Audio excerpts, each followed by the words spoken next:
Thank you very much. We're looking at the construction, and we're with the chairman, as you know. Chairman, come on over. And we're just taking a look at what's happening. You know, it's a tough construction job. They're building basements where they didn't exist or expanding them, and a lot of very expensive work. There's no question about it. And Tim has been with me for a long time, and you're in charge of the committee. Indeed. One of the reasons why we wanted to see it was the overruns of the expenses. We wanted to figure out why. Yeah. So we're taking a look, and it looks like it's about $3.1 billion. It went up a little bit, or a lot. So the 2.7 is now 3.1. I'm not aware of that. Yeah, it just came out. Yeah, I haven't heard that from anybody at the Fed. Yeah, it just came out. Our notes had it about 3.1 as well.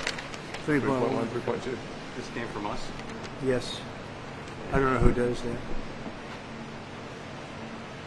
You're including the Martin renovation. You just added our entire capital plan. Yeah, you just added in a third building is what that is. That's a third building, Well, including no, the but Martin building. it's a building that's being built.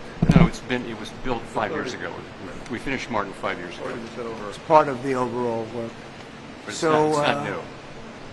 So we're going to take a look. We're going to see what's happening, and it's got a long way. Do you expect any more additional cost overruns? Don't expect them. We're ready for them, but we have a little bit of a reserve that we may use, but no, we don't. We expect to be finished in 2027. We're well along, as you can see. That was Fed Chairman Jerome Powell being forced to fact-check Donald Trump to his face as Trump lies in real time.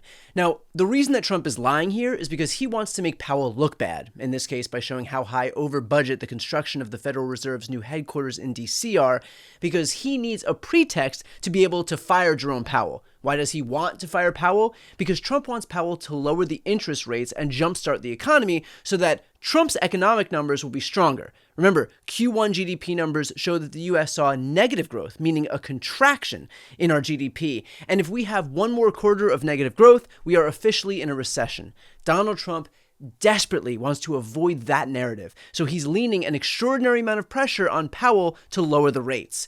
Powell, however, doesn't care about the political implications of the economy for Donald Trump. His job is to oversee our nation's monetary policy. He knows that inflation right now is still stubbornly high, and in fact, inflation went up from May of this year when it was 2.4% to June of this year when it was 2.7%. Lowering the rates now will likely cause a spike in inflation. Powell obviously wants to mitigate that, so he's been holding off on rate cuts, but Trump doesn't actually care about the intricacies of monetary policy. He just wants any short-term win he can get his hands on because his focus is helping himself. And so knowing that he needs to start laying the groundwork to fire Powell because Trump isn't being personally served by him, Trump has been railing against Powell relentlessly, both online and in person, even going so far as to say this. He's a terrible Fed chair. I was surprised he was appointed. I was surprised, frankly, that Biden put him in and extended him. Trump was surprised that Biden put him in, which, to Trump's credit, surprised all of us, considering Biden didn't put him in. Any guesses as to who did? As president, there are a few decisions more important than nominating leaders of integrity and good judgment to hold trusted positions in public office.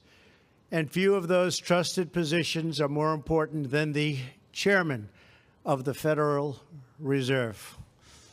Accordingly, it is my pleasure and my honor to announce my nomination of Jerome Powell to be the next chairman of the Federal Reserve.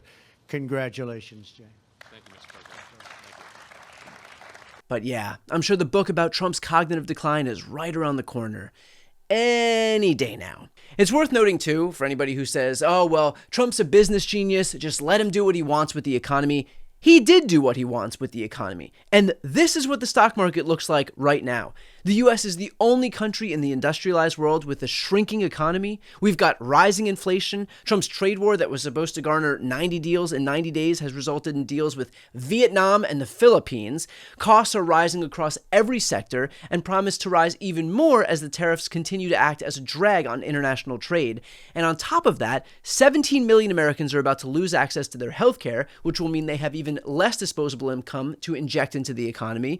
And as Trump deports the very people who are fueling our economy, meaning immigrants, building homes and picking food, that'll lead to less productivity and less tax revenue being collected. Because yes, undocumented immigrants do pay taxes even though they're not able to take advantage of any of the benefits. So in terms of a compelling argument to listen to Trump on the economy, I've yet to see it. Now, just as a side note, this is not to say that we don't have a problem in this country with building infrastructure in a way that's affordable and efficient. Projects that cost millions in other countries cost billions here.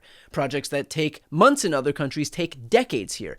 That's a whole other conversation about the abundance agenda and eliminating red tape and enabling America to actually be competitive as we build out our infrastructure. And in fact, we should have that conversation, which I broached with Ezra Klein here. We are sitting in California right now, which is bogged down by these perpetual impasses when it comes to building anything, really. Whether you're looking at houses, whether you're looking at the debacle that is high-speed rail, we just can't get anything done because, every single step of the way has to take 10 years. Yeah, I think this is not just, one of the things that we're trying to describe in the book is not just a set of policies, but a culture.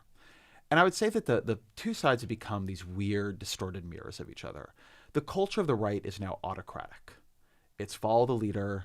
It's whatever Donald Trump says goes. Whoever he picks is fine. Whoever wants a contract gets it. It's we've seen this in a lot of other countries. Yeah. And the culture of the left is bureaucratic. It follows a process. It follows the rules. It listens to everything the lawyers say. It has very little daring to it, and it does not like it when anybody is upset. So both of these sides, frankly, need a little bit more of the other woven into them. But those changes that we do need to see notwithstanding, this situation right here is not Jerome Powell's job. Powell is not the project manager of a construction project. He is the Federal Reserve chairman overseeing the nation's monetary policy.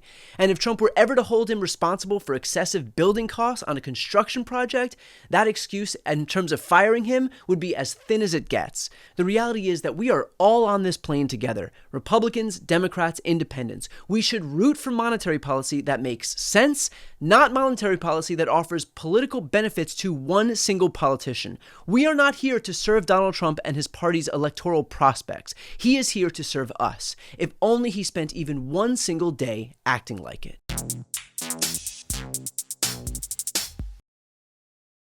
Before you go, if you enjoyed this content and you want to see more and support independent media, please subscribe to this channel. The subscribe button will be right here on the screen. But second, the reality is that we are now in a political environment where this administration can lean on any of the social media platforms to suppress certain voices if they don't like critical coverage. That means my longevity here is in the hands of a few tech billionaires who are already making it clear that they are willing to cater to this administration. To that end, signing up for my newsletter is a way for me to reach you directly if that ever becomes necessary. I'll put the link right here on the screen as well, so please sign up. It's free, but there's also an option to do a paid subscription if you'd like to support me and my team. I really appreciate it. Thanks so much for watching.